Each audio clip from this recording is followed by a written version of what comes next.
ಅದನ್ನ ತಗೊಂಡು ನಮ್ಮ ಅಪ್ಪ ಅಮ್ಮ ಅನ್ಎಜುಕೇಟೆಡ್ ಸರ್ ಅಂತ. ನಿಮ್ಮ ಅಪ್ಪ ಅಮ್ಮ ಅಲ್ಲಪ್ಪ ಅನ್ಎಜುಕೇಟೆಡ್, ನೀನು, ನಿನಗೆ ತಿಳುವಳಿಕೆ ಇಲ್ಲ. ನಿಮ್ಮ ಅಪ್ಪ ಅಮ್ಮ ನಿನ್ನ ಹೆಸರಿನ ಹಿಂದೆ ಅಥವಾ ಮುಂದೆ ನೀನೇ ಚೂಸ್ ಮಾಡ್ಲಿ ಅಂತ ಖಾಲಿ ಬಿಟ್ಟಿದ್ದಾರೆ. ನೀನೇ ನಿನ್ನ ಹೆಸರನ್ನ ಚೂಸ್ ಮಾಡ್ಬೇಕು. ಅವ್ರು ತುಂಬಾ ಒಳ್ಳೆ ಕೆಲಸ ಮಾಡಿದ್ದಾರೆ ಅಂತ ಹೇಳ್ತಾರೆ. ಅವತ್ತಿನಿಂದ ಹುಡುಗ ಚೆನ್ನಾಗಿ ಓದಿ ವಿದ್ಯಾಭ್ಯಾಸ ಮಾಡಿ ಅವನ ಹೆಸರಿಗೆ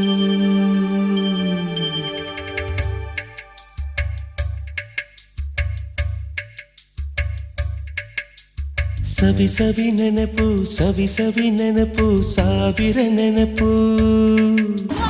ಎದೆಯಾಳದಲ್ಲಿ ಬಚ್ಚಿಕೊಂಡಿರುವ ಅಚ್ಚಳಿಯದ ನೂರೊಂದು ನೆನಪು. ಏನೋ ಒಂದು ತೊರೆದ ಹಾಗೆ, ಯಾವುದೋ ಒಂದು ಪಡೆದ ಹಾಗೆ, ಅಮ್ಮನ ಮಡಿಲ ಅಪ್ಪಿದ ಹಾಗೆ, ಕಣ್ಣಂಚಲ್ಲಿ ಕಣ್ಣೀರ ನೆನಪು.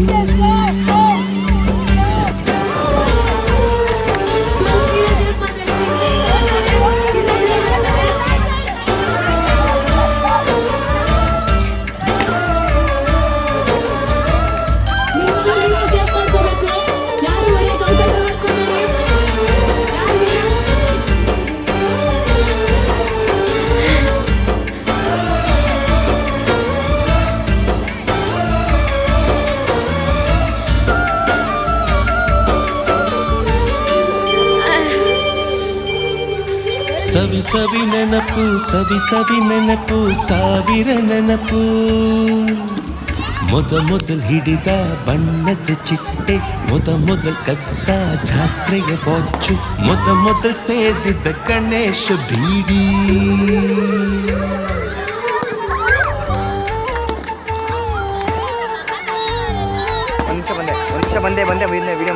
ಮೊದಲು ಕೂಡಿಟ್ಟ ಹುಂಡಿಯ ಕಾಸು, ಮೊದಲು ಕಂಡ ಟೂರಿಂಗ್ ಸಿನಿಮಾ, ಮೊದಲು ಗೆದ್ದ ಕಬಡ್ಡಿ ಆಟ,